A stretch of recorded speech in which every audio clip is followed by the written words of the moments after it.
लोकसभा चुनाव 2024 को लेकर एनडीए और इंडिया गठबंधन की तैयारियां जोरों पर है। दोनों गठबंधनों की तरफ से लगातार जीत का दावा भी किया जा रहा है। इस बीच बिहार के सीएम नीतीश कुमार की दिल्ली यात्रा ने राष्ट्रीय राजधानी से लेकर बिहार की राजधानी पटना तक माहौल गरमा दिया है। सीएम नीतीश कुमार दिल्ली गए और पूर्व पीएम अटल बिहारी वाजपेयी की समाधि पर पहुंचकर श्रद्धांजलि दी। लेकिन अटल जी की समाधि पर जाकर उनका श्रद्धांजलि अर्पित करना कई कयासों को जन्म दे गया, खासकर तब जब अटल बिहारी वाजपेयी की पार्टी बीजेपी के नीतीश अब कट्टर विरोधी हैं। नीतीश कुमार की दिल्ली की श्रद्धांजलि यात्रा को शक की नजर से परखने की बिहार में होड़ मची है। सियासी गलियारे में तमाम तरह की चर्चाएं चल रही है। कहा जा रहा है कि अगर श्रद्धांजलि देने ही गए थे तो पिछले 8 सालों में क्यों नहीं गए, तब क्यों याद नहीं आई। विपक्षी एकता की तीसरी बैठक से पहले नीतीश के दिल्ली दौरे पर चर्चाओं का बाजार गर्म है।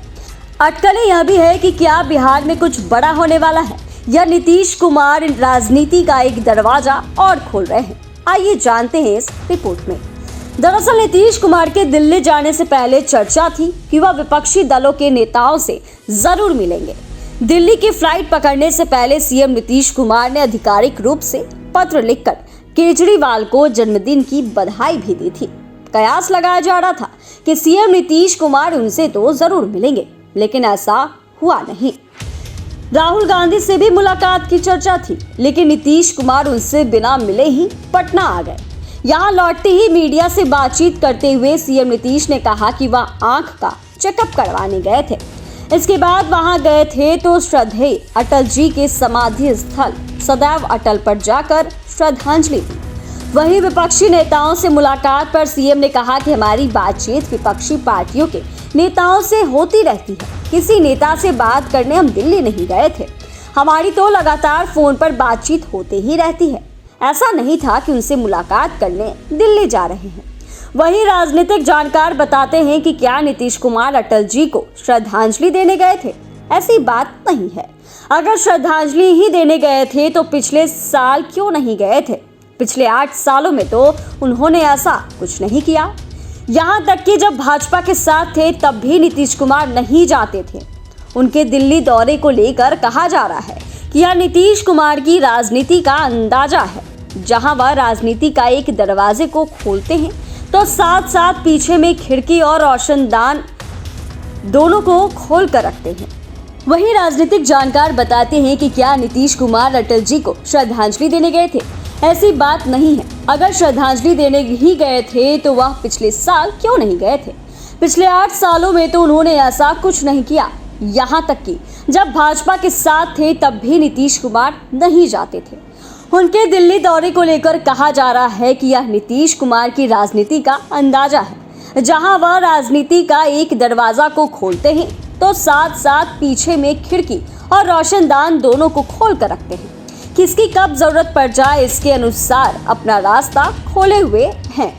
ऐसे में यह भी अटकलें हैं कि क्या नीतीश कुमार फिर से पाला बदलने की सोच तो नहीं रहे हैं। राजनीतिक विश्लेषक की माने तो नीतीश कुमार हमेशा अपनी सुविधा की राजनीति के साथ तर्क गढ़ते हैं। अगर कुछ विशेष परिस्थिति उत्पन्न हो जाए तो पलड़ा झाड़ने से भी कोताही नहीं करते। विपक्षी दलों की तीसरी और सबसे महत्वपूर्ण बैठक मुंबई में हो रही है। इस बैठक को लेकर पहले ही कहा जा रहा है कि यह बैठक नीतीश कुमार के लिए और विपक्षी एकता की मजबूती के लिए जरूरी है।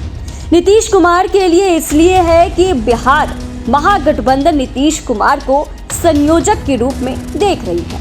नीतीश कुमार की कोशिश भी 2024 लोकसभा चुनाव में देश की विपक्षी एकता में बड़े रोल में सामने आने का है। उनकी नजर महागठबंधन में संयोजक बनने या किसी बड़े पद पाने की है। ऐसे में विपक्षी दलों को एकजुट करने में उन्होंने बड़ी भूमिका निभाई है। उनकी ही कोशिशों का नतीजा है कि आज विपक्ष के सारे बड़े नेता एक मंच पर दिख रहे हैं। बता दें कि यह भी कहा जा रहा है कि आरजेडी बिल्कुल वेट करने के मूड में नहीं है। आरजेडी की तरफ से जरूर नीतीश का दबाव है कि आप जल्द कुर्सी छोड़ें और तेजस्वी मुख्यमंत्री बने। कहा जाता है कि नीतीश और लालू के बीच डील भी तेजस्वी को सीएम बनाने को लेकर हुई थी। हालांकि अब तक ऐसा कुछ नहीं होते दिख रहा है। राजनीतिक जानकार बताते हैं कि नीतीश कुमार बिहार की सियासत के वे खिलाड़ी हैं जो कब कौन सा दांव चलने वाले हैं इसे समझ पाना हर किसी के बूते की बात नहीं है। ऐसे में उनकी नजर महागठबंधन के संयोजक बनने या किसी बड़े पद पाने की है। अगर ऐसा नहीं होता है तो उन्हें पाला बदलते देर नहीं लगेगी।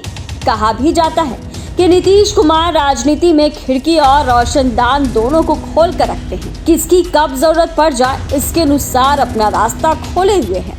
ऐसे में नीतीश कुमार के दिल्ली दौरे पर चर्चाओं का बाजार गर्म है।